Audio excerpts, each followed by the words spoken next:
Hello, I am your host today. My name is Apple Plus. I'm joined here by Seek and Strike. Oh no, Richie, what happened to our street?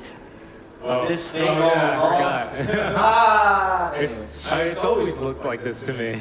Oh, right, that's true. Yes, I never come into this room because tsunami scares me. That's right. So mostly I try to It's mostly because every time he sees you, he's like, get that despicable excuse for a beard out of my face. It's true, it's true. Winter chases me to rub my belly. It's like a whole thing. There's a lot going on. Welcome, guys. Hello. Hey, Shubey.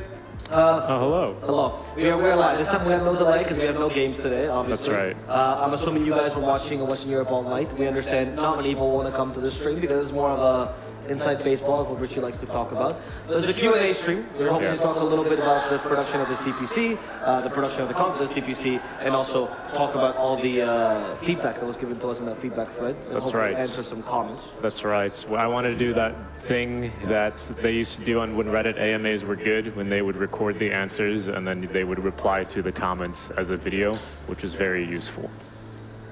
They used to do that back in the day for high effort AMAs, and now all the AMAs are garbage. I'll be honest, I have never watched or read or whatever an AMA before. I actually didn't even know. He didn't even know what it meant. I thought it was just Q&A. He's really behind. He doesn't know what any of our custom emotes are in chat either. He's very confused. The little pictures, yeah. Some of them move as well now, Grandpa. They call them silent. Oh, like they call them silent movies. They're gifts. Yeah. Oh, that's very cool. Anyway. So we thought we would discuss a little bit about how the creation of this DPC went and the theme that we chose, and then we thought we'd answer over the Reddit comments a little bit. Sure. I think that's fine. Yeah. And of course, if you guys have any comments in the chat or any questions or any feedback, we're happy to listen to you guys. Just because we're doing it on the stream, by the way, does not mean that we're ignoring any feedback. We're just answering them and not applying it. The whole idea is for you to kind of understand our process. A very important part for Richie and myself, because we come from talent. Actually, we come from viewing viewers, then talent, then also getting into production is transparency. It's very important to us. So we want you guys to be part of the process as well. So you guys understand, like, if there's anything that we can't do or any limitations we have, it's communicated clearly to everyone. So it's not just. How did you get? So you started as a Dota player though, specifically Dota 1. Yeah. What was like the first esports show you watched? I don't think I've ever talked to you about this. Like, what was the first like introduction to esports? StarCraft. So you watched like StarCraft. I used to watch Brood War. So that's why you're so. Whenever we talked about, was it the Banelings? Yeah, I love that guy. Yeah. Husky. Yeah. The last StarCraft too. I watched Brood War. Right. Back in the day of like the Korean League. Sure. Which is all you would watch. I like StarCraft, but I'm way too bad at it. It's a very fun game to watch. And I watched Warcraft 3. I played competitively Warcraft 3 for a while, not very well. Right. But I played. I did start as a Zero. TI5 was my first TI, and I just watched it, and that's how I got hooked on Dota. Richie is a Zoom. I'm very. As far as esports goes, that was almost 10 years ago. That was 8 years ago, and I'm still a Zoomer in Dota. That's true. I figured out how to hook up my computer to the TV when I was 7, and I used to watch StarCraft Brood War, which my dad used to play, and my dad used to go, "Why are you watching this? Why are you not playing it?" And then he watched with me, and he's like, "You know what? I kind of understand. I can't do any of these things." That's pretty cool. Yeah, it was very nice. So, anyway, let's talk about this DPC, not about us, Richie. Our narcissism as talent is seeping through. Yes, it's. How do we? Let's talk about the theme to begin with. Okay. The theme? Yeah, sure. Well. Do you want to explain the story of how we came up with a food theme? Yeah, basically they were like, yo, we got the DPC, we need a theme. And then Oliver was like, I'm hungry, what if we did it food theme? And then we kind of just did. It's true. That's actually what it was. Yeah. The thing is though, Alvaro, much like the Hulk, is just always hungry. The Hulk is always angry, he's always hungry now, he's learned to master it. Oh, my mic is very echoey apparently. We can get the production to look into that. Oh, okay. I think they're trying. Sorry about that, Nickaboom. We're trying this out for today.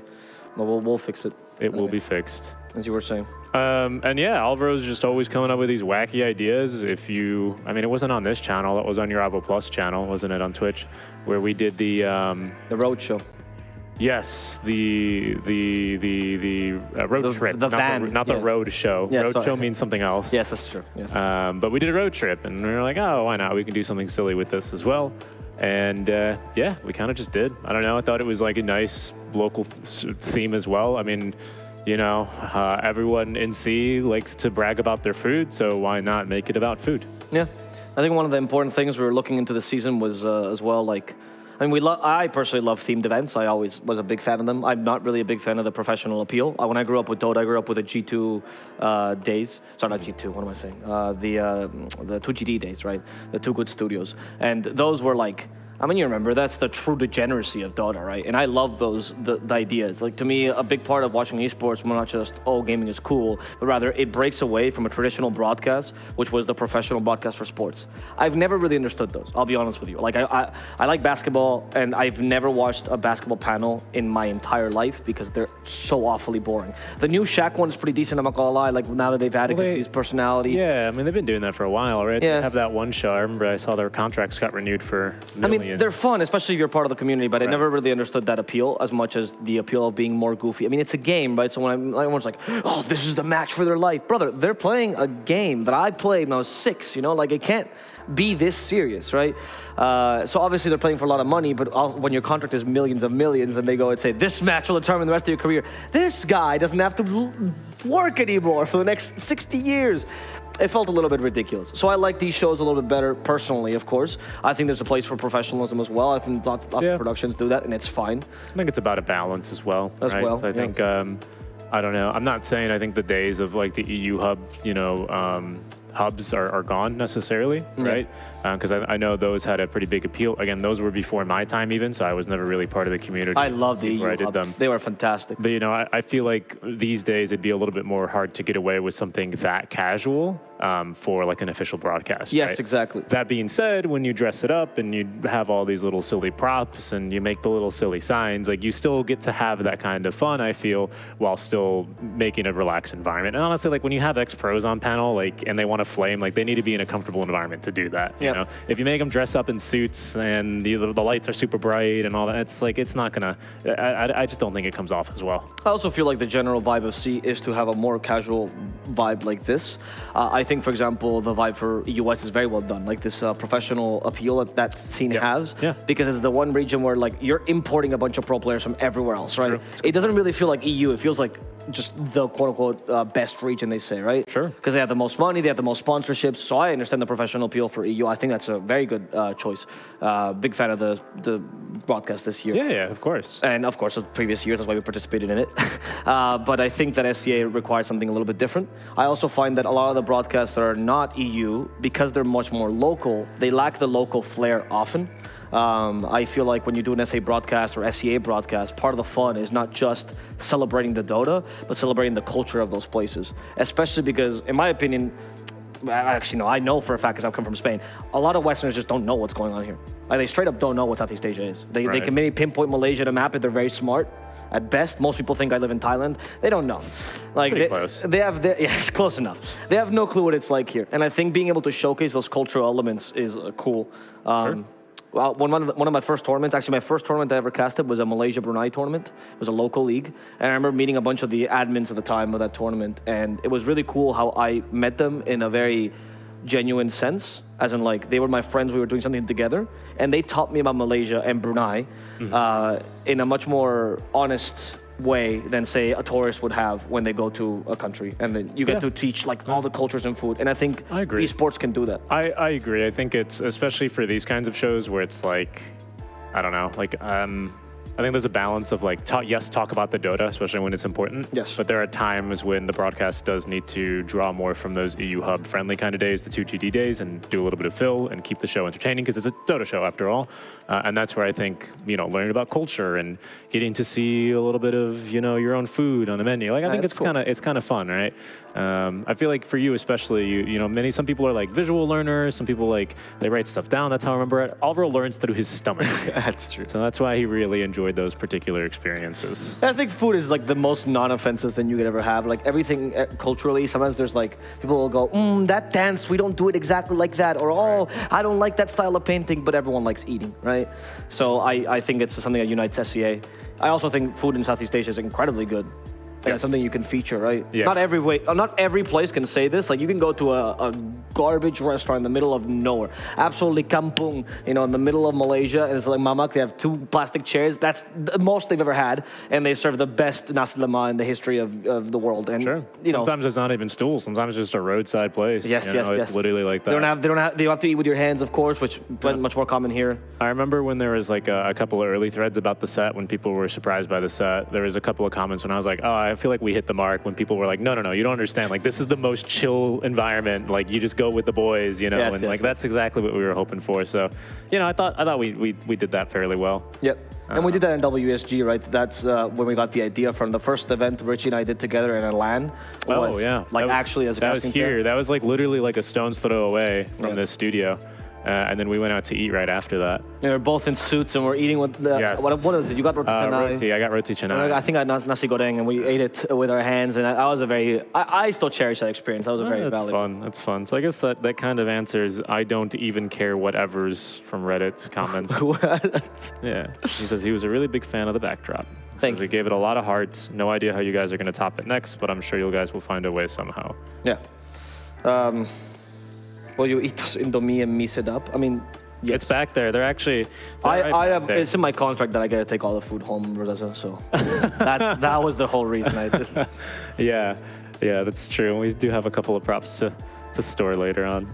I think on the other side, when we talk about some professional things, I think something that can become much more professional is a lot of the content pieces. Mm-hmm. Like even though they're a little bit jokey in nature because they have to fit the set, I do feel like both the interviews that we did and those player spotlights that we did do kind of hit that like Dota vibe much more, right? We didn't do as many pieces. I mean, we did the one burgers piece, and we have a couple of pieces more that are more casual. That's right. Honestly, we didn't have a lot of time this year to even air content pieces. I don't know if you guys picked up on that. Yeah, because the games were so long. The games were very long, and also they shortened a little bit of inside baseball, even though it's on all the public rule books. Last year, we used to have, I think, a minimum of 20 or 25 minutes between series. This year, they've shortened that. It's only 15 minutes between series, and even shorter, 10 minutes between maps, which used to be 15. The appeal for the TI rotating booths made Valve think, oh, why not, right? Let's make it shorter. And I can't disagree with that either. I think especially since some regions like us do 3 best-of-3s a day, I think you want to make sure that you're not always having the third series start guaranteed an hour late. I mean, there were some times where we were starting an hour and a half late, but I think that has more to do, like you were saying, with the very long games we ended up having, more so than the breaks in between. Yeah, so what we envisioned for the content, we had like 2 kind of content pieces. One which were like, let's call them necessary, and one that were filler, right? I'm not saying the filler content necessarily worse, but I feel like, for example, watching Avery insult Bromley Burgers, while fun, it's not giving you any more appeal towards the season, but getting to know the players a little bit better, whether it be with interviews or player spotlights, our goal was for people to go, oh wow, now I know Palos, or now I know Cox, like I know them a little bit better than I knew them before, and it's easier to root for them because that's usually the appeal of Dota is, right? You don't like their plays as much as you like their humans. I also enjoyed that everything kind of tied together in the theme. I think the player histories, I think we aired 3 or 4 of them, right? Yeah, we aired 4. We aired 4. Those were like a little bit more isolated and just pure Dota, like kind of distilled down. And I think that's fine, honestly. But I did enjoy how the interviews ended up being somewhat related to food, which maybe segues into one question I saw on Reddit from Chris Cen, where's Raven's Jollibee Avo? I think he ate it. No, I actually have an answer for this. I actually brought Raven, so usually when you meet the pro players, they have a lot of... When you meet with the pro players, there's a variety of attitudes, especially because you're coming in there for an interview. Like, it's probably the worst part of the job for them, for like 90% of them. And so some of them are more reserved. Like, I can say Jabs, very friendly, was very much more reserved, so it's mid-1. The Raven, who I expected to be much more reserved, didn't give a fuck. He comes down... All right, we can swear on this stream. Yeah, it's true. He comes down, he checks out what I ordered. He's like, oh, you got Jollibees? And I go, yeah, because it was... We call it plural? Jollibees? Oh, yeah, I guess so, yeah. Okay, I was just curious. Yeah, he said, you got Jollibees? And so the thing was, we were in their boot camp, so we had to order something. And to just not make it a hassle, we ordered a fast food because that's always reliable. So he got Jollibees, and he checks my order. He like checks the receipt, checks the order, and goes, you messed up. they got the wrong things. I'm like, Raven, please, not now. We're gonna film the interview. It's like, no, look. And he tells me exactly what I have to order for next time. He fucking writes it down for us. Like, he's like very, very important. It's like, okay, I'm ready for interview now. Well, that's very good. You know, it's you got to get them comfortable in the interview environment, right? Yeah. So I think that. I mean, he was just comfortable. The guy just came down. He was just comfortable. We're talking with him for an hour. Like, we talked with the manager and analyst, honestly, for like an hour 30 while waiting for our food. They were very, very accommodating Blacklist guys. And Raven's a riot. I mean, you heard the story about the church girl, the choir girl. Yes, all those pieces, I think I've uploaded almost all of them to YouTube, but if not, they should be uploaded shortly, because all the interviews ended up being pretty good, especially Raven's. He has got that way of telling that story about church, and then he's like, and then I played Dota and forgot about the girl. Like, it's just like such a good... Guy is the definition of based as well. We asked him about his food, which we cut a little bit of, and he essentially insulted most countries' food, and he's like, nah, I just miss Philippines. And I go, did you ever eat anything in the West that you liked? And he goes, no, West is bad. Yeah, and I go, fair enough. I mean, it's true. We only make tournaments in Northern Europe. No offense, Northern Europeans, but up your game. Fair enough. I think maybe you can I mean, you spoke a little bit about teams being accommodating, if you want to give them any shout outs. Oh, right. Yeah, there was a question earlier here as well that's on the chat. Oh, yeah, go for it. I forgot, which is related to this. I'm sorry, I don't remember your name, but I remember someone asked, oh yeah, how did you arrange, Nick Kaboom says, how did you arrange all the IRL interviews? So essentially before the DPC started, I think maybe 3 weeks beforehand, we already had this plan. Because Malaysia's close to all these places, right? We're actually kind of dead in the middle of most of the places where teams boot camping, mainly Philippines, Indonesia, Singapore, and Malaysia, the 4 main countries where people boot camp. Yes. I actually think there's nobody else. So sometimes we have we were considering what is the issue of Lil Guns playing, because Mongolia is so far away, right? And it's very expensive. But these countries are kind of cheap to get there. And so we had this idea. I told my boss. Boss said, yeah, go ahead, sounds good. Here's your budget, do whatever you want. And so I contacted all the managers and asked them first, where are you boot camping? Give me the exact address. I'm planning on doxing you. And then what time are you joining the boot camp? Most of the teams, they joined the boot camp probably a week before the DPC. It's kind of the difficulty we had because obviously it was Christmas time, New Year's. Most people were celebrating with their families. So no teams were in the boot camp. I think only one of them was there before that last week, right? So essentially I talked to the managers and I asked them if I could organize as many interviews as possible. Most teams honestly asked us to go after the DPC started, which I understand and I accommodated them, but it was a little bit difficult for us because what happened was I would essentially finish a broadcast day, go take a flight, go fly to wherever it was, come back at night, do the next broadcast day, rinse, repeat, right? Well, I think the funniest time, which was the worst time for you, was when SVG got sick. He was just like, couldn't cast, which is fine. And that was that one Friday where Alvaro just never left that chair. So he did 9 games. They all went to game 3, as I recall, that day. And then I flew to the Philippines. He literally went from here to the airport, like quite literally, like he showed up at noon with his bag and then left at midnight to the airport and then flew to the Philippines and did those content pieces with all the teams boot camping there. So yeah, it does come a little tight, right? Now that the season's only 3 weeks compared to 6, which I think is a better change, or 5.5 weeks, whatever. It does mean that when teams ask you to, just come and do it at our place, it's a little bit more difficult because there's much less time to do it. I would like to give a shout out to all the team managers that were accommodating because a lot of these things were unfortunately last minute because you're organizing with 8 teams. I won't name what managers were a little bit more last minute than others, but obviously if one manager is late, then it delays the whole process, right? So very much thank you to honestly everyone that helped out, and particularly shout out to Fnatic, particularly their manager who not only helped us out getting an interview, but also helped us literally find a filming place, get permits, literally everything. She even helped us out. Chell Rose, thank you so much. Helped us out get some cars in the Philippines as well. Stellar Joe says, love this DPC tour production. Will you guys be doing, I assume, interviews again for the next tours? And I assume yes. Yes. Is the answer to that. So you can look forward to more of those for future tours, 100%, especially for teams that are going to get promoted from Division 2, which we're going to figure that out starting tomorrow when Div 2 starts. So if you're expecting Dota, no Dota here today, by the way, because we've we're starting to climb in that viewership. It's just a little Q&A stream today. We're planning on doing 8 interviews per season. This season, unfortunately, we couldn't do interviews with Boom, Execration, and Geek Slate. Frankly, Geek Slate, I was just extremely tired. They're actually in Monkiara. They're here. We just didn't have the chance to do it. And Boom, we just had a couple of issues with getting the flights because they needed to do it very early in the morning, and I couldn't get a flight that early, so I wouldn't be able to reach their boot camp before that time, which is understandable. As for Execration, I mean, you guys know the memes about them. It's not entirely wrong that they live very far away from the city in a very, very kampung area. And when I was in the Philippines, we called over 6 different taxi companies. They all refused to take us there. We offered 2-3 times the rates. They didn't want to take us where Execration lives. So, you know, Execration, toughest team around, man. Yeah, there are difficulties, and we're looking forward to seeing how they do at the major. Of course, 6-1, the top finishers. So that ended up being, I think, a big surprise to everyone, but overall pretty cool. Yeah, 2/3 of the teams that weren't in View are going to Lima. That's it. I'm actually a bad luck charm. I interviewed Fnatic. Well, I didn't interview Boom, though, and they were bottom, so, you know. Yeah, that's right. Let's see here. A couple other questions. Yeah.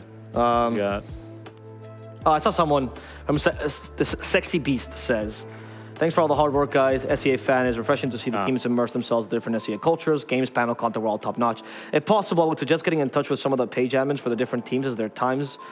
Y'all might be missing some top-tier memes, usually in local languages. There's some funny all chats as well during the games, and think if you get translators, you could add the context during cast. That would be a great addition. Thank you, 60Bs, for that comment. We actually were already planning on doing this for Season 2, but we appreciate that you agree with us. I think to me, obviously as a trilingual person, I value very much the fact that Dota is not just an English-speaking community. I've always cared about including other parts of the community, and for next season, we're trying to find some people that will help us out with Tagalog, Bahasa Indo, and with... Thai. I think those would be the 3 main languages that we tackle. Let's take a look at the languages. We already have a friend that will help us with some of the Chinese memes because there's some Chinese Southeast Asian memes as well. But that's the idea. We are hoping to include more local elements into the broadcast. We all had a couple of plans for content, but unfortunately they fell through about like doing voice lines and stuff like that. But we are hoping that we can do them for a second season. Yeah, for sure. It's a good suggestion though, especially just for some more simple memes. Always getting the team pages in on the action is always a lot of fun, and I think is just a win-win for everyone. Yeah. So yeah, good comment, Sexy Beast. Thank you for that. I wasn't talking to you, I was talking to him. I think you were talking to me. Let me see. I think the biggest point of feedback that we got throughout was probably about observing. I'll bring that up now. I've seen some comments in the chat as well about that. Yeah. And there's just a lot of them, which fair enough, right? I think it's, after all, we are Dota tournament. We spoke a lot about, we wanted to do all this and this, but it's true. But like at the end of the day, like most of our broadcast is the game of Dota 2. And yeah, I think our observing wasn't up to par for a couple of series. We are looking heavily into making some fixes and adjustments for Division 2 and ahead of the spring tour to make sure that we can maximize all the tools that we have at our disposal to be able to bring you the best game. Certainly a little bit of a learning experience for us, just so you guys know how many people are behind the lines. I think there were, not including myself or Avo, 19 people operating the live broadcast on any given day.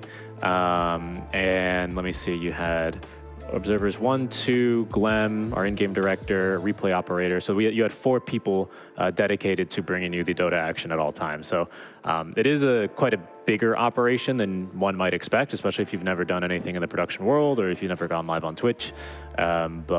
And with that comes new challenges as well, as far as like managing people and making sure people are in their best suited role and stuff like that. So well noted on all of the points of feedback on observing and overall just the in-game production. That is going to be something we're going to be scrubbing through and making some changes for sure ahead of next door. Yeah. See a comment here just popped up. Why interview talent? Actually, Slugamon, we did have an interview with Jabs. You actually could see it on the last day of the. We actually have a part 2 that's still going to be released in Season 2, but we did have an interview with Jabs in the last day of the DPC. So if you want to watch that, I think it's also posted on YouTube. We posted at the end of the day, but we are working on doing a little bit better because I know our postings were a little bit slow and hoping to promote it better on social media. Because if you missed it, we messed up. All right, you shouldn't miss these pieces if you want them. Yeah, I think. We definitely need to just get I mean, they're all on most of them are on the YouTube. I think the Jabs ones aren't public yet because I thought those were going to get played Friday and I never did. Yes. But we'll see. They are uploaded. They should all be uploaded. And the same thing with all the winners interviews as well. I've been uploading those every day. I think I haven't done yesterday's yet. But we're trying to make sure all the content's live on the YouTube. So check that out. There's links below, or you can select the exclamation point YouTube in the Twitch chat if you're watching us there to get notified and get linked over there. There was also a point by the same guy saying, I appreciate you guys doing such a session. Statistic-wise, how does the EPOL's viewership compare to the previous season? I don't think it should be any secret that BTS is the biggest channel, Dota channel on Twitch. So I don't think we've reached BTS numbers quite yet. Though we are trying to maximize as much as we can. Yep. Obviously, this is something that is always taken into consideration. We had goals, right? Not only is BTS did a good production, but they also just, again, have a massive channel. So they usually do get higher viewership on average in any region than anyone else. And just the fact that towards the end of the season, we're starting to match their numbers, which was to us a huge accomplishment. I thought he was talking about our last year's numbers with SEA DPC. No, that was terrible. Yeah. SEA DPC does not get maybe a quarter of the viewerships. I mean, yeah, that's where I thought that was going. I don't know these things off the top of my head. Alvaro's more Rain Man with the numbers. More Rain Man, yeah. He's like, did you see our peak viewership? 27,472. I saw it. I saw a comment as well, which I want to talk about, which was, how did you guys come to decide to get Sophie on board? And this is also related to another comment that I saw on the Reddit, right? I think it was... What was the rationale for caster invites? Right. So, we'll start with Soph. Soph got recommended to us by a trusted friend. Truly nepotism. No. Someone said... The Cabal was like, you must put her in. No, a good friend of ours who's from Southeast Asia recommended Soph, saying, hey, look, I knew her as a streamer, but I didn't know she was interested in getting into hosting. And he said, hey, look, like she's interested into hosting. Would you want to check out a reel? So they sent us a reel of Soph. And by the way, if you guys are ever interested, is anyone out there that's interested in doing this job, like, just send us a reel. It's honestly not. Like, we consider everyone, you don't have to be a trusted friend as long as you send it in the proper channels, right? But in the case of Soph, I saw her reel. I thought that reel was particularly good. I sent it to Richie and Pontus as well. Sorry, our boss. You're right. And he usually is the one that makes final decisions on talent. Of course, we only suggest things to him, but that's as far as we go, because it'd be unethical for talents just to hire other talent, right? In the case of Soph, the Cabal does not allow that. The Cabal does not allow. Only Cap, actually, only Cap can hire other talent. And in the case of Soph, the points that we valued was definitely the fact that, the biggest point was just she is from the Philippines. The fact that she's from the Philippines, she knows the community well. We wanted to do a very locally based talent group. And Sophie, of course, represented that in essence and form, right? As you can see by her hosting, she knows all those things that we talk about in the Philippines. And originally, we were unsure if Mike was going to be able to, because we didn't know if he was going to be playing or not. Ninja Boogie. Yeah, Ninja Boogie, sorry. Ninja Boogie, we didn't know if he was going to be playing or not, so we wanted that Filipino flair no matter what, because we think it's one of the most important countries in Dota 2. Right. And so fulfilled that role. About a third of our viewership by stats. Yes, exactly. 32%. It's pretty crazy. Even on non-Filipino games, y'all just really love Dota. And it's really important for us to make everyone feel represented, right? Which is why we try to represent as many countries as possible. That's why Winter and Adam were here representing Malaysia, of course. Actually, Adam is also representing Singapore. He's a twofer, to be honest. And the whole idea behind the talent was really this idea of appearing local. Even though Pai Lai Dai is European, he has lived in Malaysia for 4 years. 4, yeah. Wow. So have we. We have also lived in Malaysia for 4 years. That's right. Yeah. It has been 4 years, 2019. Holy moly. Yeah, and in the case of Tsunami, he also comes from the SEA Dota. He did the SEA Dota second season. No, he did the first season. No, Nomad was hosting that. He did the second season for BGL. Oh, sorry. I think of seasons in terms of not tours. Because he picked up after Singapore, didn't he? Yes, exactly. So he did the very first, and he also did the very first. He was on the first tour, or not first tour. He was on the first year of DPC. He was on the first year of he was the SEA host. DPC, so he already knows the region. Exactly, and it was good to bring him back because he had a couple of stories and some history there. Similarly, Cap has also done previous tour last year. He also did the SEA DPC as an analyst, right? So he also knew that pretty well. And so we're just hoping to have people that were connected to the region. Cap also, even though people joke about the fact that he's I guess a skinhead at some points. I don't know.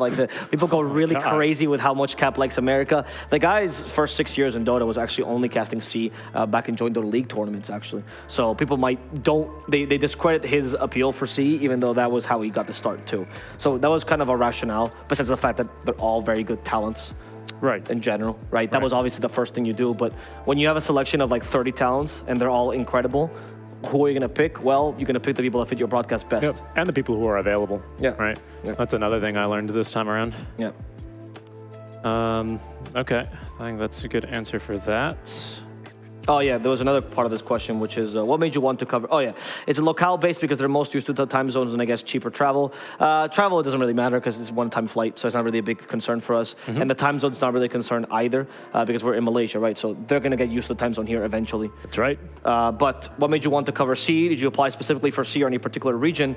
We did apply specifically for C. We've been wanting to cover C since a long time. This is just the first time we get it. We're based in C. I think that's the biggest reason. Yes. Someone asked me in particular, because people are, shout out to all the people at Illini Esports that are showing up, that have followed me somehow all the way over to C.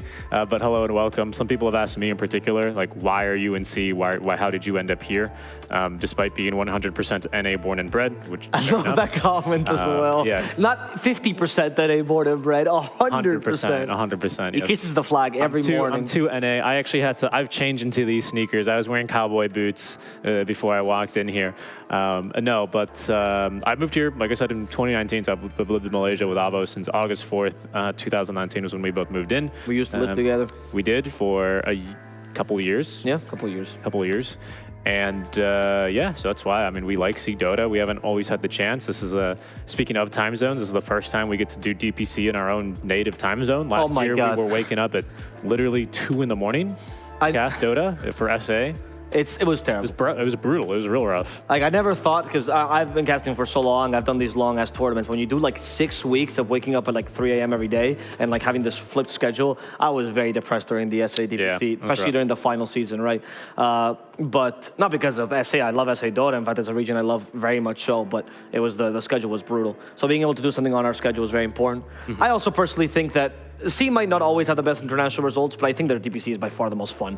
It's the most competitive. There's the most upsets. Games are fucking wacky. The strategies you see here, sometimes I swear to God that C players can't talk to players outside, like they have a barrier or something because they don't figure out anything that anyone else figures out. I think personally, C and South America are the most fun regions because they're aggressive, they're innovative, and they're mostly very competitive. So I like them. I think C is a little bit better because South America is a little bit less competitive with the bottom teams. Right. I want to, if I can field a question from our Twitch chat, Slogamon says, thanks for the previous answer. See innovation and creativity around the production. Is it the objective of ePolls, spelled wrong, by the way, there's a Z in there. We're sending a cease and desist if you messed that up again. We are very cool. We use Z's. Yes. And your production team to put on a good show. So is the objective to put on a good show or to both put on a good show and also grow Dota 2 itself? Some people say Dota 2 is dying, but only if we neglect it. So we have plans in the works to try and do a couple of side tournaments running alongside the DPC, specifically catered towards kind of underserved Dota 2 communities. These are like, we're talking like amateur and semi-pro tournaments. That's right, yes. Those are still very much in the works, but we had big ideas of running those, I guess the word would be coincidentally, with our production. Unfortunately, when we got the schedule and we learned that we would already be doing 3 best of 3s a day, it made it a little bit more difficult to plan those out logistically. So unfortunately, that did kind of fall through for Tour 1. Rest assured, though, on top of course, providing the same tier of coverage for Division 2, as well as doing interviews and doing what we can and some content to grow the scene on that side, we are also looking to try and get some of these plans operational ahead of Tour 2, which include a couple more amateur leagues and some more tournaments focused around growing the competitive scene, because that is something ePolls as a tournament platform, right, of course, is heavily invested in, and so we want to make sure that we do that part back, as well as, of course, put on a good show. So it is definitely, they go hand in hand for us. Yeah, exactly. I think most TOs actually feel that way, to be honest. Like, I don't think it's exclusive to us that if Dota grows and you're a TO in Dota, obviously you benefit from this, right? It's in the same way, like if you're from a certain country in your company, you benefit from growing that country. Right. So our goal was to make C, I guess, more relevant in the international scene, and hopefully we can achieve that goal. Because it all starts with viewership as well. Like, as something that comes to South America, I understood that something that really stopped South America from getting help was just international viewership was low and nobody seemed to care.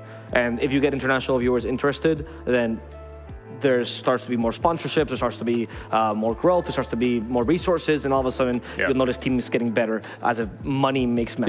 Yeah, that's right. That's right. Absolutely. Okay, I think I just wanted to field that question because it was a good one, and I do plan on having those things running for next tour. That's cool. Green screen, you mean everything was fake? Yes, we're sorry. Everything was fake, unfortunately. But this is a physical set. This is not a green screen. Yes. We actually made these signs ourselves. Well, the graphics artist made them. Well, yeah. Why did you stand up so gingerly? So, sign. Sign. Yes, there's the 2 other signs outside right now. They didn't really look, I couldn't find anywhere to put them. But yeah, anything that you see obviously here is a green screen except for Alvaro. He is a AI projection. Don't ask him to do any sort of loops or recursive thoughts because he will explode. Oh no, I was trying to GIF, but I couldn't. Except from the whole chat being toxic during the match is nothing wrong. Good job, but you need more mods to be entered in that time. We are working on a good point. Getting a mod team ready. The problem is, I mean, I'll be honest, we just didn't consider this when we got to the season because when we did SEA DPC, our viewership was lower and most people spoke less. So when we got to SEA DPC, I mean, we got like 6K, 8K viewers, and now with like maybe 20K, chat just goes insane. So we're actually getting a mod team organized. One of the concerns that we had, of course, was getting mods that also spoke the languages from the region because we wanted to allow any kind of language being spoken. Right. We quickly had to cut down on that this season because we couldn't afford, or we just couldn't find them. Right. But it is something we are working towards, having like a fully fledged mod team with like a leader and everything, and we'll be reaching out to people involved in these kind of endeavors for season 2. Right. It's just a little bit difficult to find mods. Division 2 as well. Sorry, for Division 2 and for and just moving forward in general. And it is difficult to find a mod. So if you think you're someone that would be suitable for that role, or if that's something you want to get interested, any of the languages of the region. You speak any language, including the one I'm speaking right now. I mean, if you speak English, language. It's a plus, but you don't need to. Tagalog, Thai, Mongolian, Russian. We'll take anything that's spoken in our chat. Definitely, I think I would say follow the ePool social medias or join the Discord because we'll probably make a couple of announcements there. Very worst case scenario, just DM one of us and we'll try and get you in the loop because it is something we're desperately looking forward towards improving. I think we had a pretty decent mod team. Shout outs to Gray especially, who was handling a lot of that. Not sure what their Twitch username is. I know their real name. So Great Dotes. No.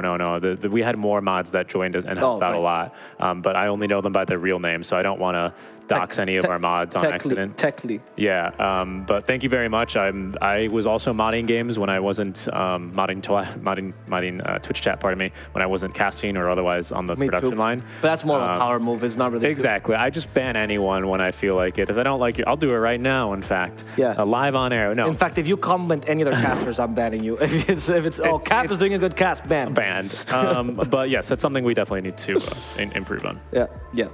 Okay. So yeah, that and in-game I think are the biggest improvements for us to make. Someone asked earlier, I didn't read the username. What are the biggest lessons? It's certainly be ready for a much more bigger audience perhaps than you expect. You know, it's better to over-prepare than to under-prepare because we really weren't expecting that many active Twitch mods. And in-game team as well.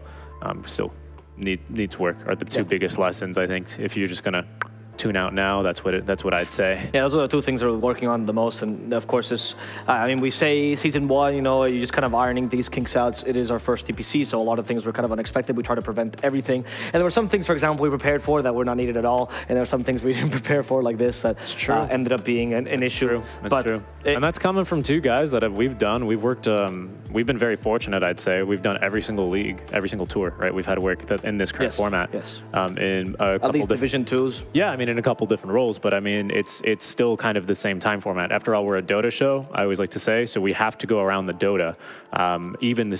We were still caught off guard by a couple things, especially with new changes to this year's tour. But I would expect us to have a lot of that under wraps then for Tour 2. Slugamon was very active in the chat. Thank you, my friend. I love his name as well. Digimon friend. In League of Legends, productions casters often explain some of the spells and how they work to viewers who may not be so familiar with the game itself. I believe this does with the understanding of the game. Do you think this is something worth including more in casts? That's been actually a hot topic debated on Reddit in general. I think some people appreciate this, some people don't. It's one of the issues where you're like Dota as opposed to League of Legends doesn't have as many new viewers, and some viewers get really pissed off when you explain these things in the middle of casts. Right. It is something that we try to do sometimes in our casts. On occasion, yeah, especially when there's not much else to talk about, honestly. If we'll, really start talking about under the hood stuff, I think there's... And Richie specifically likes to talk about interactions that people might not know. I really do, yeah. I think one of the things that got me into Dota, especially early on, was a lot of the Purge content videos, and that's something he, I think, still excels at in explaining these, and he knows, like, oh, well, Medusa's mana, it's because, like, it's before reductions. Like, he knows all these things, right, and why they're so good. I just like watching spells reflect the way that maybe they shouldn't, because it's funny. Yes. But I think part of striking a balance means that we can't always be able to appeal to that kind of a Dota fan who's maybe, yes, a little bit newer, while also still building up storylines and talking about what's currently going on in the game, and still appealing to the hardcore Dota player who, dude, I know the mana costs at all 4 levels of this ability. Why are you even wasting my time with this? Which is why we have some tools, actually, like the Twitch extension, which I think do a pretty good job of this. Yes. I would say, I mean, you're already in Twitch chat, so I would say that that's something that you, especially if that's something you're interested in, can take advantage of. We can't do that on YouTube, for example, or Facebook, but if you guys really want that, like, Twitch is the platform for you. Hopefully you can watch it from there. So I'd recommend that, and maybe on that point of feedback, we can do a little bit of a better job, perhaps explaining that. Maybe just a little pop-up at the start of every game. Oh, the Twitch section. Check us out on Twitch. So yeah, we can see the spell. That's what we can do that. Because that's a good idea. I really don't think like the casters need to visually say it. I think, and once you see it once, you're gonna know. But yeah, I agree. That would be cool because we have tools for it. We pay for it, and we want you guys to use them. Yep. I will say as well that we do have one panelist who loves talking down to people and being condescending. His name is Winter, and he really does explain. I think if you guys really want to learn about more high-level Dota concepts, but you don't feel like you know anything, listening to him is very valuable because the way he does is he explains things like you're 2 years old, but he's talking like high-level pro picks. He's talking about like pick order importance, side order importance. But unlike a lot of ex-pros who just talk about the importance of it and just get away with it, Winter does try to dumb it down a lot for the average viewer. Yeah, that's one of his specialties. So if we ever have a panel with him, I do recommend you pay close attention because you will learn a lot from that specific aspect. I agreed. Yeah.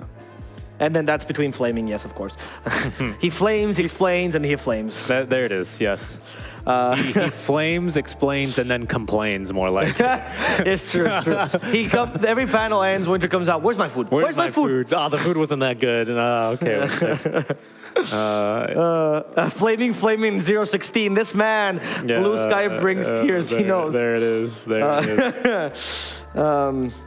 I saw a couple of comments that I wanted to jump to. Yeah, I saw one which was Hanzo Diamond. I recognize you from Twitter. You're very active. Thank you, my brother. Question: why your duo feels like two friends just having fun time doing cast? Is it really something? It is refreshing. It is really something. It is really refreshing. Did you talk about it and how it works, or is it just pure chemistry? Both. Yeah, we talk about it. We've talked about it a lot. Yeah.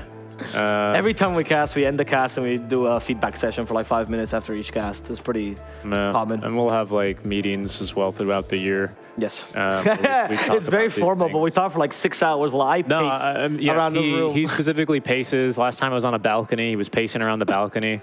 We just throw out ideas. I mean, we've worked together for a long time now, so that helps being able to communicate with someone that clearly. And since we work, in my opinion, in the field of communicating, I think that it's like a positive feedback cycle. You know what I mean? So we try out new things and, just work on the cast, but otherwise we kind of just get along. Yes. I think in general. We live together and we used to live together and we chose to continue living together. There was multiple points where we chose not to, but we chose to because it was fine, it was fun. Dishes aside, I think it was a pretty solid relationship between us. And the bathroom. And the fact that you could not kill a cockroach for your life. That was a good thing for me personally. But she was my protector. I would know that there was a cockroach in the kitchen anytime. I would just hear his footsteps, like just. Yeah, exactly. Yeah. And I would just get out there and. Yeah, actually, he would eat it afterwards. I would eat it. But yeah, I mean, it is something that kind of comes naturally when we're off camera. We also still banter the same way. Yeah, for sure. And sometimes he WhatsApps me just to banter, which my girlfriend gets very pissed off about. She always asks me. She sees my WhatsApp. She goes, "Are you texting Richie?" And I go, "Yes." And it gets angry. It's Richie or Shane. Is the two ones where she gets angry. You gotta get her a cat, I'm telling you. Yeah, I don't think that's a solution. But yes, thanks for the question. What else do we have? Let's see. Oh, there was one point that I saw on the Reddit that I want to talk about. A lot of people are talking about how the best product was the player history bits. Cap even said this. Cap should not be sending us feedback to this Reddit forum. He knows he can talk to us. But some people asked, like, why were there only 4 player spotlights, and obviously why didn't we do 8? It's not because they knew Fnatic and Boom would be relegated. It's the idea was to do 8 pieces. Unfortunately, we had a couple of issues with some of the speed of the editing in the beginning of the season, so we didn't do them in time. But for next season, we are planning on doing actually 10 pieces because we have 2 pieces that carry on from this season and 8 more that we're doing, 1 for each team, 1 for each player. So we are planning on expanding that content piece and make sure that we have each player or each team having at least 1 representative to have that piece. So if you enjoyed them, don't worry, there will be more and hopefully better as well. We're also trying to recruit some outside editors. Let's see what that happens to get also some different styles so it's not all the same, right? For sure. Real quick, Tommy Panda says we need more team comms replays. In general, we didn't do any content with team comms this season. Big fan of other regions doing that. Yes, and I quite like the way that TI especially did them. The issue with that is that it is much more labor-intensive, tech-intensive than you might initially expect, especially because if those replays are off by 5 seconds, either the audio or the replay of Dota is off, like it makes it confusing, not even just entertaining, not bad, just confusing, which is not what we want to show at all, right? So that is something we're looking into for next tour, and hopefully keep your eyes peeled, and we'll be able to get some of those integrated into the broadcast. Yeah. We'll hopefully for the next second season we do have them. Obviously not we won't have them ready for Div 2, but get ready for Div 1 next time. Yeah, for sure. You guys are like typical college dorm room buddies, like the cockroaches and stuff. I'm glad you think it's funny. Richie doesn't think it's funny. What, the cockroaches? Yeah. It was fun. I mean, it was funny because the way he would try, if I can just, go off tangent once more, he would take a broom. I don't know why you wouldn't just like smash them. Because I can't, because I've heard that if you smash them, their babies spawn.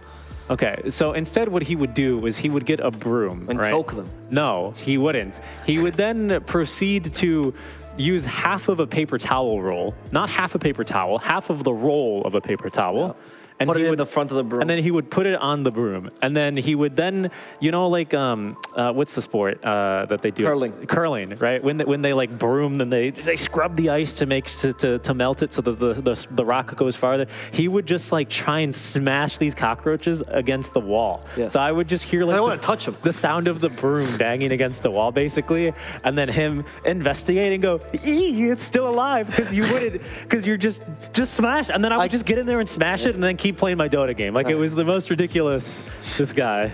Okay, I'm just saying, I don't want to touch the roach, right? I think that these animals are disgusting. Give me anything else, I'll eat it, but the roach is just not, okay? So anyway. Okay. At least he tried. I can't get my girlfriend. I'm glad I'm being compared to his girlfriend. I can't get my girlfriend to do anything other than run away and refuse to enter the room.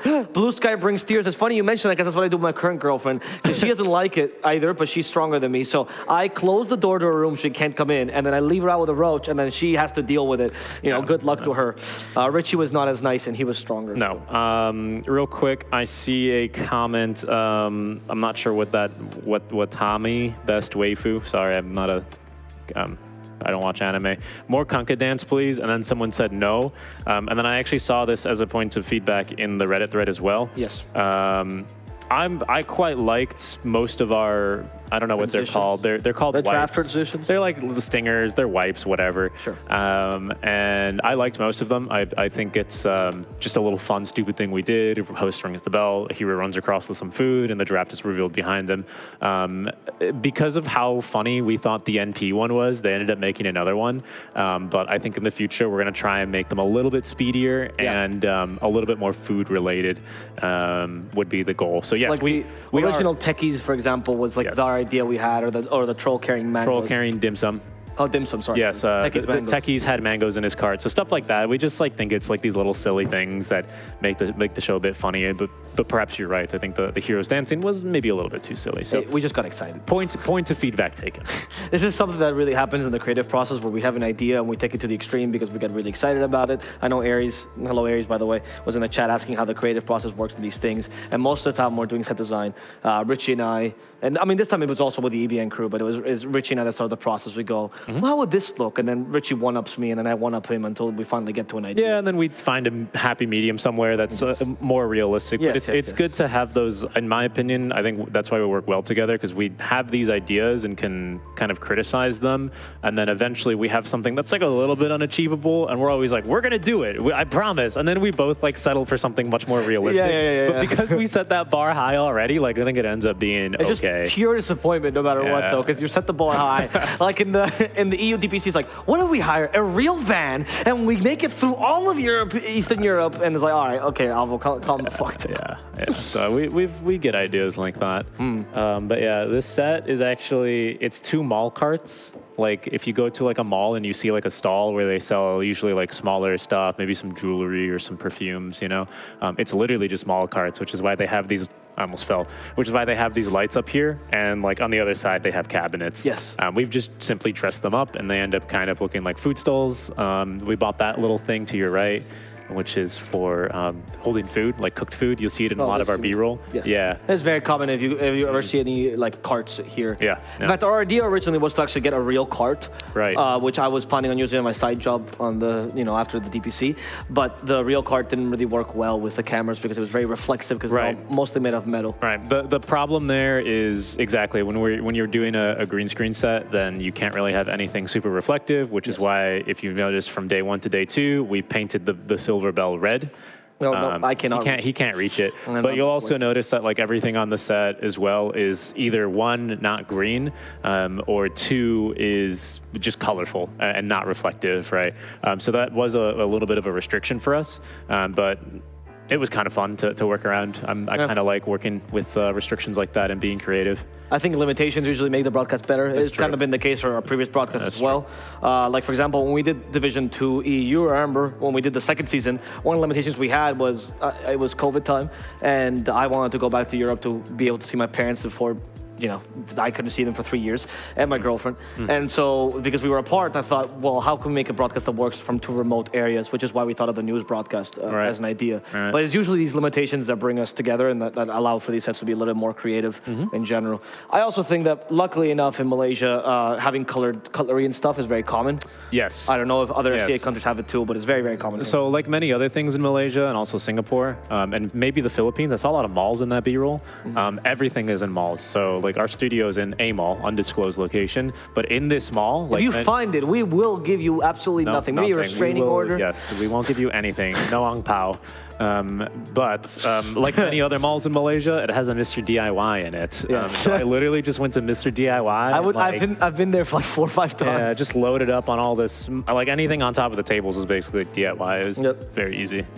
Yeah, so I mean, that's what was kind of nice about going for a local theme as well, I have to add, and not for something like, I don't know, spaceship theme or whatever, like, which could have been equally as fun potentially, but because it's local, everything is very easy to find, right? And that ended up becoming really cool. We actually, there's a gas canister over there that we were gonna have in the set, and we wanted to get some like dishwashing tubs and stuff like that to get like a couple more real props like that, but unfortunately we didn't quite go that far, but But we do have some ideas. What someone asked, like, how do you top this for the next season? I think both on Reddit and Twitch chat. And we do have some ideas as to how to improve the set for next season. Beyond, we're still planning on changing the signs every season, right? Yes. And making it so it's more creative. But we're adding some elements. I just don't want to disclose them yet because I'm kind of excited to just surprise you guys. But we do have some elements that's going to make it even wackier. I think one of the fun things, to me, one of my favorite tournaments ever done in Dota, which is many people don't remember, was in ESL during the pandemic times, which was Cap God's, I think it was Blitz actually, went back to casting for that tournament. Right, it was the ESL LA makeup Yes, exactly. event. Yes, we did and- that event here from KL.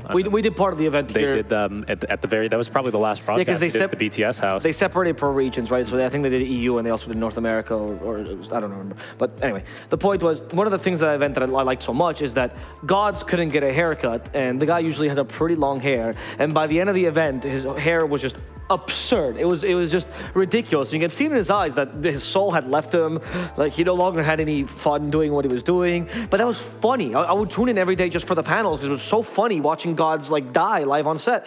Not because I wish him misery, but just I think the concept was ideal. So we really like this idea as the DPC will go on, and you'll see this because it's something that we both share as a sense of humor. That it gets more and more absurd the more it happens. Yeah. Very Always Sunny-like, where it's like we're taking this to the extreme, and see how far we can go with it. Right. Yeah. I think it's funny. You know, you do these little silly things. You put Soph in there and a bunch of heroes, and I don't know. It's just fun. It's just funny. My idea is just.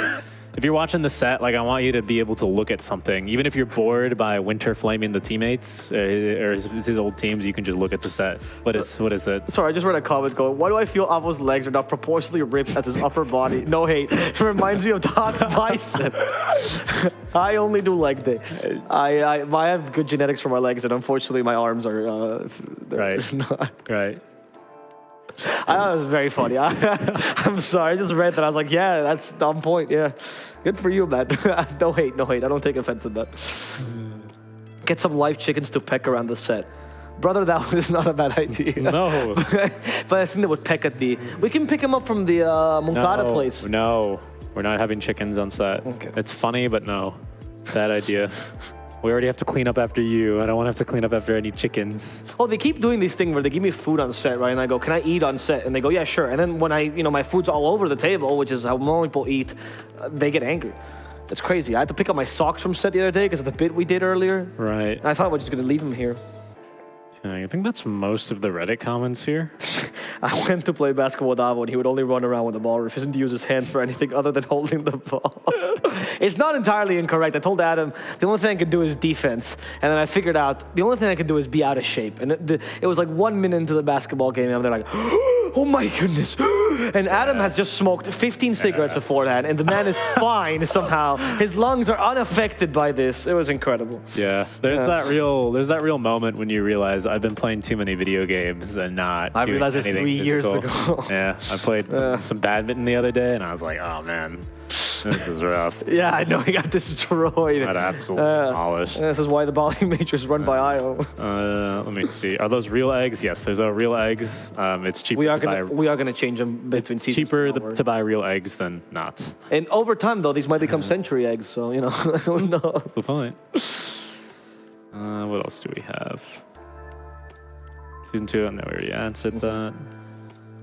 I was planning on being a merchant. We are planning on doing, I see. There's a lot of food segments that we couldn't do for this season because we already have too much content prepared. We do have a couple of food segments that we're planning for next season. If you guys watched our EU Div 2 broadcast, we're bringing back one of the bits that we liked from that one when we did the newscaster set, right, which was season 2 Div 2 of the first ever EU. So Oracle Avo, he's back. That was my favorite bit, but no, we're not doing Avo. We're doing. When I guessed the first 4 picks of the draft, I felt so satisfied. The salchicha. That's still my top on Twitter. But yeah, we're planning on doing a couple more food bits. The only difficulties that we have when it comes to filming food bits, for example, outside with the talent, is that sound is a big issue, right? When especially here, things are very busy, and we can only do things at night. So between light and sound, it's a little bit difficult to film those pieces without enough time. And because this year the schedule is so tight, we only have a week between Major and DPC Division 1, most likely we won't get to do many of those pieces. But we are planning on doing a couple of studio pieces that involve food, and we even have a small documentary planned related to food. But that's for season 2 or season 3. How long is your typical day? Asks Aveen R. I'm sorry. Yeah. Like how much prep time before broadcast? When do you have to get onto set, and when do you leave? I'll let you answer that first. I mean, it's different for both of us, right? Yeah. Most of my work as content is before the season, and then I did something during the season, but ideally we don't do that. And most of Richie's work is during the season, right? So most of the time when we do casting, I'm the one that does the prep for the cast, and I do the prep for both of us because Richie's usually here much beforehand doing production. So I would say maybe before a cast, I do like 2 hours beforehand if it's teams we haven't seen before. And if it's a team we have seen before, maybe 1 hour beforehand. I write like bullet points and basic stuff that we need to know, like some talking points, something to acknowledge for the cast, blah blah. And of course, the standings and stuff. I always write them down in a Google Doc that we share, both of us, so we have it in front of us during the cast. And then usually I will occasionally this season go, as soon as I finish my game, to the content team to finalize some contents, do some edits, etc., etc. But that's minor for the most part. It's Richie that does the long days. I mean, like pre-production is basically like 12-hour plus days here in the studio, making sure everything works, and then constantly adding PCs to account for additional things we want to do and just make our lives easier.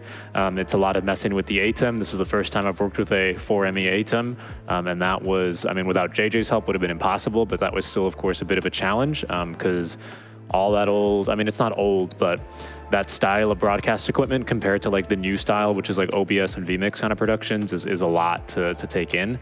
You know, planning signal flows, getting everything set up, doing tests and making the rundown of show.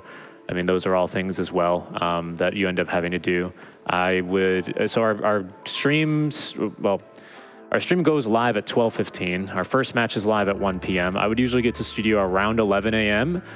Earlier if we needed to make any drastic changes and then test anything before. And then I was here except for the day I was sick, I was here every single day that time, and I would not leave until usually about an hour after we ended the series. Yeah, because he also does the meeting at the end. Yeah, do a little post-mortem meeting, make any adjustments. Sometimes I'd come in, especially the first week, I was in every single day in between making more adjustments and testing. So it's a lot, but it's fun, you know? It's what I like doing, honestly. It's very satisfying at the end of the day. I've seen 2 suggestions that I really want to talk about because I think they're very good. Guys, hope you put the food names on the food clips. You know, I actually never thought of this because most of the food seems obvious to me, but obviously we should put it for people that don't see it. I was very proud when Soph asked me what a Filipino food. I was like, oh, brother. Oh, Soph, you don't know your own food. Let me flex. Anyway, I think we should put the food names on the clips now. In fact, it could be a good idea to like have it in the transition. One of the problems we have is the transition is supposed to be like a very clean transition, right? So yeah, we would have to see how we implement that. It's an establisher, and very traditionally on these things, you don't have any text because it's just like setting the scene. I also very quickly want to give a shout out to the guy I got B-roll from. I saw this question earlier in the chat, but his name is Numu TV. I purchased all the B-roll you saw on, I think, the last 3 days when we were all the Filipino B-roll in the Philippines. Yeah, they were all from him. He's got a lovely YouTube channel where he just walks around food districts and films food. So highly recommend that. Numu TV on YouTube if you want to check him out. Thanks to him for providing B-roll. Yeah, that was fun. He was also a Dota fan as well, so shout outs to him. That was pretty cool. It like proved everyone in the Philippines plays Dota. And the second suggestion I saw, is there any way to mute players who spam voice lines 1,000 times a game? E.g., I think not. Yeah, Force. Force is the one there. It's just Force. Obviously, that's always a last resort. I know Glenn, for example, because he's worked South America, he has all of Beast Coast muted. I think that, actually not the current Beast Coast now, it's part of EG, part of Beast Coast. But I think in some players' cases, it gets a little bit annoying. I think Force was really, really limiting that he was fucking walking that line. Yeah. Or maybe someone's taking a shit on the line. I think maybe for next season we might mute him. It sucks because you can't see all chat, which sometimes is a very important part of it. And that's kind of the thing. It's about striking a balance. There were times, because again, I was listening to every single game, there were times where I was like, maybe we should mute him. But then he would like not do it for like 2 minutes and focus on like farming his item, and then he'd win a fight, and then he would do it, and that's funny, and that's when I want to keep it. That's the problem, right? Exactly. So that's the issue. There was one particular match that I think he did it so much that I couldn't watch it. And in these moments, we might have to do it an ad hoc mute or like temporarily give him a timeout for a couple of minutes. That could be something that would work for Force. I mean, just particularly him. It's just there's nobody else that's annoying at Force about it. So we'll consider it. It is something that we might do for a second season. For sure. But that's why we didn't do it for first season. Mm-hmm. Well, yeah, we didn't mute anyone. That was the Kappas VG one. Yes, that's the Kappas VG one. Because I was watching and I was like, God, stop, Force, stop. Valve, add an extra timer for this. I think another problem is I'd have to convince our in-game director to mute him because he would start doing the voice lines along with him.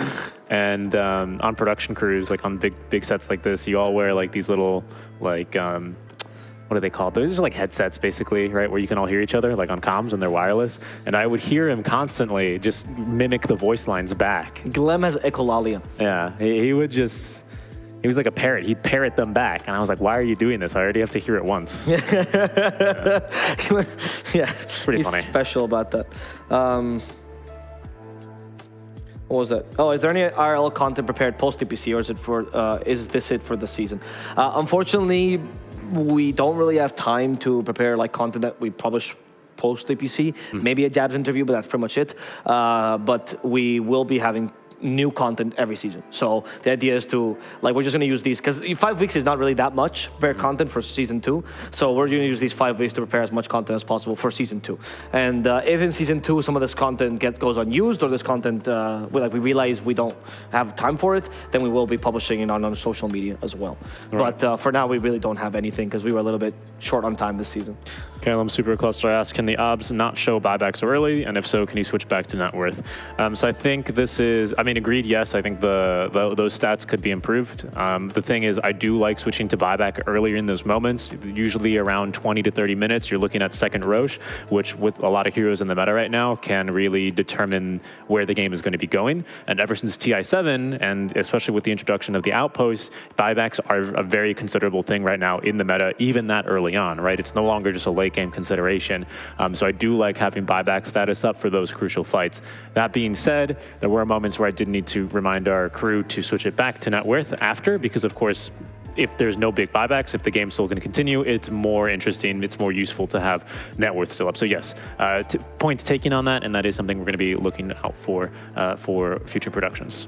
And I see someone comment, which I was going to comment on this, but you can see buybacks on the portrait anyways. You're very right. But for some reason, this has been the case for years, and people still ask about it. So. Yeah, they still ask. And I think the thing is, like, you can also technically see it on the net worth. There's like a little yellow line indicator there. But I think the problem is, I think a lot of our viewers end up watching from phones, which means that you're not going to be able to see that. And the yes and no is much easier to say. Not only that, I think Dota, you know, it's the meme, but it needs to be a glance value. Even though we're not playing, if you're like really watching a match, you're paying attention to a lot of things. Oh, there's Enigma in the game. There's a puck. I have to look out for the BKB usages, right? There's lots of things. Oh, Roshan's HP is falling. You need to have that information at a glance, in my opinion, as a viewer. Even though, yes, you can, even before they die, right? Which is why I think that's a useful stat to have. There are times where it's useful. It's also the meme that in SEA, like, you know, 60 minutes in, buyback gives you the reason as to why they don't have buyback, right? So you can see Gabby doesn't have buyback. You go, oh, must have used it. No, he's missing 1,300 gold, 60 minutes in the game. He just went to get a solo kill on an enemy carry. Why doesn't he have it? I don't know, but that makes for a great hate thread. So, you know, that jokes aside, like, I think a lot of the memes in the SEA DPC were of how crazy and chaotic it is, and finding out that a carry doesn't have buyback like 50 minutes in because of gold is very, very funny. So that adds to it for sure. Yeah, but it's again something that certainly can improve. So thanks for the feedback. There's some questions here. I see some variations, but Ultra Persona was the last person to say you should invite a real food merchant on the set. That would be good. We did have plans originally of having, this is one of the things where we went like here and we had to go it down. We did have plans on doing like real cooking or real food merchant on set. Unfortunately, there's some, I mean, honestly, safety is one of the biggest issues here. We thought of foods that we could cook without like fires or stuff like that, but it's just a little bit difficult to make it feel authentic and to make it feel good. So a lot of the trials, we kind of got rid of the idea. But we do have some pre-produced content that might have some of this. Yeah, that's part of the goal. There's planned like content around food and the preparation of it, with the butt of the joke being, haha, we're Dota players, you know. Exactly. Like it's in the works. We are planning some. It's mostly gonna be content though, rather than live on set, just to make sure that we actually don't burn the set down. We like Tsunami enough to keep them alive. For sure. Yeah, for sure. Dota player using stove. Oh yeah, you know, you haven't seen this content piece, but I asked every single talent if they cooked before the season started, and the answers were abhorrent. They are all 30-year-old men, and the amount of, I mean, Winter's answer was by far the most appalling. I can only imagine. Winter's answer was, I can't make rice. And they go, you have a rice cooker? And he goes, I cannot make rice. And he goes, okay, well. Yeah, they're all 30-year-old men. We're actually the youngest two people on the set. We are young. I think maybe Adam? How old are you, Adam? You're in the chat. He's in there. Sorry, Adam, I've never seen you chat before, otherwise I would VIP you, but I can only do it from the Upol's account. Yeah. Okay, we're at an hour, by the way, so China's starting up pretty soon. Yeah, it's 2 hours for China. That was the original. No, I think they start, they should be starting right now. Oh, really? Yeah, okay. It's already 4:06, they start 1600, so. Okay. I think we did, he's 29. Okay, so everyone's 30. Everyone's 30, that's good. Is there any questions already that we missed? I don't really think so. Let me check. Yes, this one guy replied to you saying you should be less lazy. Yeah. I have to say, in the whole season of working with Dota 2 Capitalist, I realized that the friendlier he got with me, the more I got insulted. And That's right. That one. Well, to be fair, you opened the door from that. The very first cast when you said, "Yeah, that's right, I smell." I mean, you just really gave him the green light. yeah, well, I mean, I did tell him, like, rip into me, but ever since Cap got very comfortable with me, and now whenever in the Talon group chat I say anything, Cap replies with a clown emote, regardless of what it's like, hey guys, please be sure to meet on time, and then Cap will go clown emote. Yeah, so, you know, we have a nice relationship going. He is the leader of the Cabal for a reason. I think there's nothing else on Reddit unless I'm... Love the food and player history scenes. It will be nice if you can have some sort of intro with a geography map of SEA and zooming into the particular country from looking. Oh, kind of like an F1 sort of intro, I imagine is what you're thinking. That would be cool. The problem is that's a lot of work. Not to say, I mean, it's just a lot of work for what is going to be only shown once in the pre-show kind of thing. We actually, Vivi, actually, to answer that question, we actually do have content in the works that's going to be about local Dota scenes specifically, and we do have a similar intro to that. Could be around but just that. for edited content. Yeah, but we do have a plan. I think to do it live, it'd be a bit tough. Yeah, to do it live is a little bit tough, but to do it in a content piece, we definitely have an idea. But it would have to be content pieces that deal with some of the local products, which is why we want to do it when we talk about the local scenes. That hopefully we can get our language partners involved as well. I also saw someone that commented, and I think we could answer this as well, that if we play a lot of Dota when we're doing these things, and the answer is no, we don't have time. No, yeah, no. We keep up with updates just by reading patches and stuff, but that's it. Yeah, no, I don't have a lot of time to be playing Dota. I think my last ranked game was probably in December. Mine was today, but that's because I'm finally free. Yeah. And I played Brewmaster, and the hero's great. I do play Dota whenever I can, much to the chagrin of my girlfriend and my loved ones. But and your doctor. And my doctor. In general, 5 in the morning, time to finish production. Let's go get Dota. Yeah. I am still very much obsessed with the game. I think Richie is as well. I have traditionally been more obsessed because I play a little more and more degenerate times. I think Richie's more of a human being than I am. But we do play when we can. I'm a turbo enjoyer though, which is real Dota, and I play a lot of arcade games. So like I still get my Dota fix, but yeah, I just don't always play Dota. What cameras are we using? For the caster setup, actually, the studio has a Blackmagic Ursa broadcast camera with like a 50mm lens or something. But we've got a lot of, I think these are Sony like not NX, the NX200s or something. I don't know. No, these are not. None of these are ours. What's the Canon? Oh, no. They're a very similar model. They're just the next year's. They're like NX200s or something like that. Okay. But they're Sony 4K camcorders that we have down converted to 1080. I'm pretty sure. And we do the background, the virtual background in. It's done in Unreal. We've got an Unreal artist. So that's what all that is done in. Yeah, I think that's a good. How downscaled will Division 2? Why are you asking, Gray? You're part of this. Gray, you're here tomorrow. You're here tomorrow. Now downscaled enough where you don't need to come in. I think that's an odd question, Gray. Obviously, we're going to downscale for Division 2 a little bit. That's a good question, though. We're going to downscale for Division 2 a little bit. We're still going to bring, in our opinion at least, quality casters. We're going to change talent, though, because obviously Division 2 is a good chance to give new talent chances. We will be casting a little bit in the beginning of Division 2, but we're going to give way to other talent afterwards. We are going to downscale it. Of course, we're not going to do a physical set. It's going to be remote in this case for it.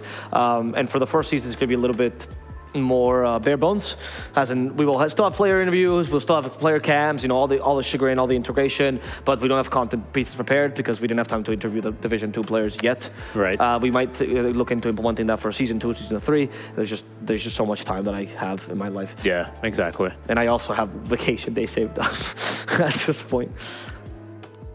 But yeah, I think that's a good start because we start Division 2 tomorrow. Yeah. We hope you guys tune in if you guys want to watch some Southeast Asian Dota. I think Division 2 is still very fun, and I think for Southeast Asia, probably one of the best Division 2s out there as well. And we will have the same or similar schedule, to the one we have with 3 matches a day, I believe. Yes, it'll be 3 matches a day, but however, and there's a little bit of a hubbubaloo and some confusion around the scheduling of all these Division 2 dates, but instead of Monday, Wednesday, Friday, we're now doing Wednesday, Friday, Sunday, I believe. Yeah. So our rest days are then Monday, Tuesday. Yeah. So that's going to be starting off tomorrow. I think we have Utvesuwan playing tomorrow versus Atlantis, the first match. I think so too. Yeah. But a bunch of cool teams, and I mean, hey, next tour as well, it'll be Boom and Fnatic as well down there. So I mean, it's going to be exciting. I think I have content pieces for them prepared. Yeah. I think Div 2 and SEA, like you're saying, is always one of the better ones. I have to agree. And of course, we want to do that justice, and we'll still have a solid production as well. for now, thank you so much for tuning in. We did this as an experiment to see if people would respond well, and I think the response was really positive. Thank you so much for you guys helping us out. Our goal is just to make the best the best production possible. We take a lot of pride in our work, both us and our bosses, and honestly, everyone at EBN, everyone behind the camera as well. Yeah, for real. It's very important for us, more than the money-making aspect or the viewership aspect. It's just that we look at the work and we go, yes, this was good, and people, of course, recognize it, right? It's the Ubermensch idea of Nietzsche. You have to both be good at your work and be recognized for your work, as Midwood would say. So I really, really appreciate you guys coming by.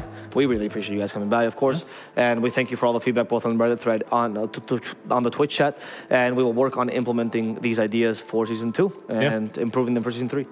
You can tweet at us at Mr. Avo Plus, or at myself at Seek and Strike Dota. Q lower thirds, by the way. Q lower thirds. There it is. For any additional feedback, where you can find our emails as well, if you need to, for some reason, get in touch about something more serious. And if you have any feedback specifically about our casting rather than production, that's very true. Then you can always send it to ours. We always read the feedback. At least I'd require 1 or 2 death threats per message, otherwise I won't read you, and they have to be funny. You know. Great. Creativity away. Yeah, that's basically it, I think, though. So thanks everyone else for stopping by. I've closed Twitch chat, so I have no idea if anyone else is saying anything, but we'll catch you on the next one. Div 2 starts up back tomorrow, and we'll see you then. Yeah. Bye-bye.